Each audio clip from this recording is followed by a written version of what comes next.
जितने लोग देखे हैं उसमें किसी की पहचान ना किसी को पहचान में नहीं है। ना देखा। चलिए आज आपको मिलाते हैं सतयुग के राम पुरुषोत्तम राम के समय में जिस जटायु का जिक्र हुआ था उस जटायु के प्रजाति से। जी हाँ, उस जटायु के 3 बच्चे सिवान की पावन भूमि पर देखे गए हैं और उसे सिवान के गुठनी प्रखंड के बिस्वार गांव में 3 बच्चे मिले हैं। इनके साथ उनकी माँ भी है, वो लेकिन रात को आती है और खाना देकर चली जाती है। नमस्कार, मैं हूं आकाश और आप देख रहे हैं द पब्लिक थिंग। आज मैं जिस चीज के बारे में, जिस कहानी के बारे में आपको बताने जा रहा हूं, वो कहानी बहुत ही चर्चित कहानी है। पुरुषोत्तम राम के समय की कहानी है। सतयुग में पुरुषोत्तम राम का जन्म हुआ था और राम को जिस जटायु ने सीता का सही एड्रेस, सही पता बताया था, उस जटायु की प्रजाति देखने को मिली है और इसको देखकर पूरे क्षेत्र में लोग देखने आ रहे हैं और उसे जानने की कोशिश कर रहे हैं। हालांकि इस पूरे व्यवस्था के बारे में वन विभाग को सूचित कर दिया गया है। वन विभाग इस प्रजाति को ले जाने के लिए आया भी था, लेकिन स्थानीय लोगों ने रिक्वेस्ट किया कि इसकी माँ रोज रात को आती है और आकर इन्हें भोजन कराती है और फिर चली जाती है, जिसके बाद से उसकी माँ उसे खोजे और खोजते हुए कहीं दूसरे जगह चली जाए या भटकती रहे, इसलिए उसे भी कवर करने की कोशिश की जा रही है कि एक साथ इन सभी को रखा जाए। इस जटायु के 3 बच्चे जो हैं वो आपके सामने हैं, ये स्क्रीन पे आप देख रहे हैं।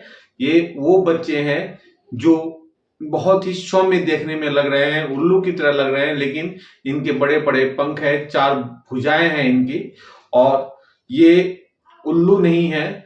वन विभाग का ये कहना है कि ये कहीं ना कहीं गरुड़ के रूप में जाने जाते हैं और इसके बारे में सूचना भेज दी गई है वन विभाग के वैज्ञानिकों के पास और वो इसके बारे में जांच कर रहे हैं ये कौन सी प्रजाति है।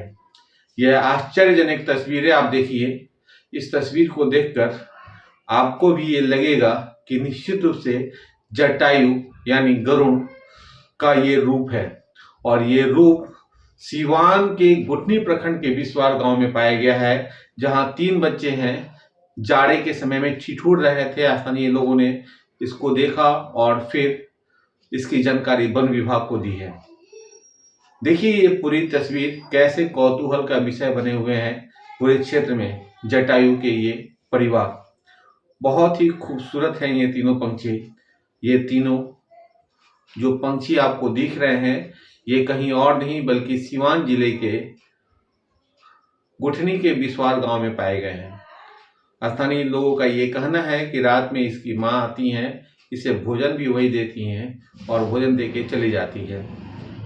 तो ये तस्वीर देखिए, लोग क्या कर रहे हैं ये भी सुनिए। तो ये जो एक पक्षी है, कैसा पक्षी लग रहा है आपको, बताइए थोड़ा सा इसके बारे में। मनन जी हमारे मित्र हैं, तो इनके सूचना से हम भी यहाँ पहुँचे हैं, देखे हैं क्या है।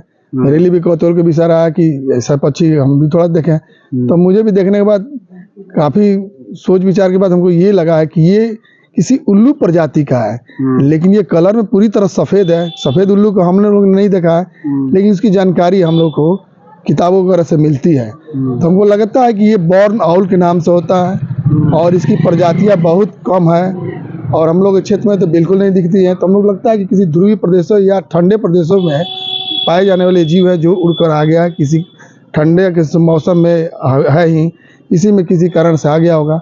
हम लोग ये गेस किए हैं कि हो सकता है कि ये रात में नर मादा आए होंगे और यहीं पर अपने अंडे को दे दिए होंगे और फिर चले गए होंगे, और यह अंडा जब फूटा होगा तो ये बच्चे चूजे के रूप में आए हैं जिनसे आवाज़ें निकलने लगी और उस वह आवाज़ एक सांप या सर्प की तरह था, जिसको ग्रामीणों ने देखा।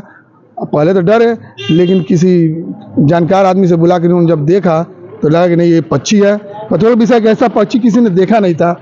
हम लोग भी 8 दिन बाद हम लोग आए हैं आज, और देखने पर गूगल सर्च करने पर ऐसा ही लगा कि ये पक्षियाँ जो है हम लोग के क्षेत्र के नहीं है, ये प्रवासी हो सकते हैं या कुछ भी हो सकता है। लोगों का कहना है कि ये सफ़ेद उल्लू है, जो हिंदू धर्म के अनुसार ये लक्ष्मी का वाहक होता है और ये शुभ होता है।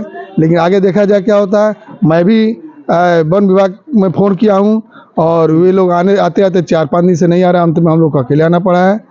वन विभाग अभी तक नहीं आया है? कोई नहीं, खुद बोल रहे हैं कि दरौली हमको पहुंचा दीजिए, मैं वहाँ नहीं आ सकता हूँ। कभी बोल रहा है महाराजगंज में हूँ, कभी बोल रहा है कि महेंद्रनाथ हूँ। अब वन विभाग का कैसा है ये, फिर भी यह संरक्षित करने वाला जीव है, इसलिए हम लोग चाहेंगे कि वन विभाग इसे ले जाए और इसमें इसकी प्रजाति बची रहे। नाम बता दीजिए अपना। कृष्ण बल्लभ मैर। सबसे पहले आप बताइए कि ये जो पक्षी आपको मिला है किस अवस्था और किस तरह आपको मिला? आज से 8 दिन पहले जब हम लोग ऊपर उसका लॉक खोले तो देखे कि छज्जा के ऊपर से सर्प का साउंड आ रहा है।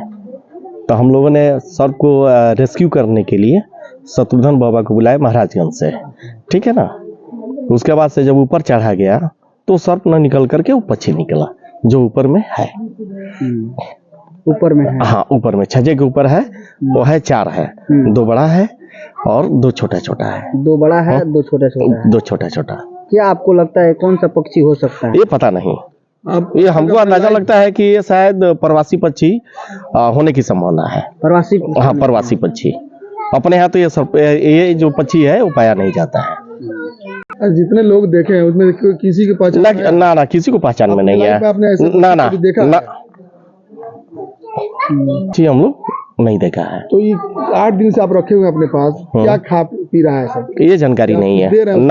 नहीं नहीं, जो दिया गया है वो लोग चूंकि वो लोग खा नहीं रहा है। फिर देखने से इसमें थोड़ा सा विकास लग रहा है, तो फिर बिना खाए पी कैसे इसमें विकास हो सकता है? रात में उसकी माँ आती हो, कुछ ना कुछ देती हो भोजन की।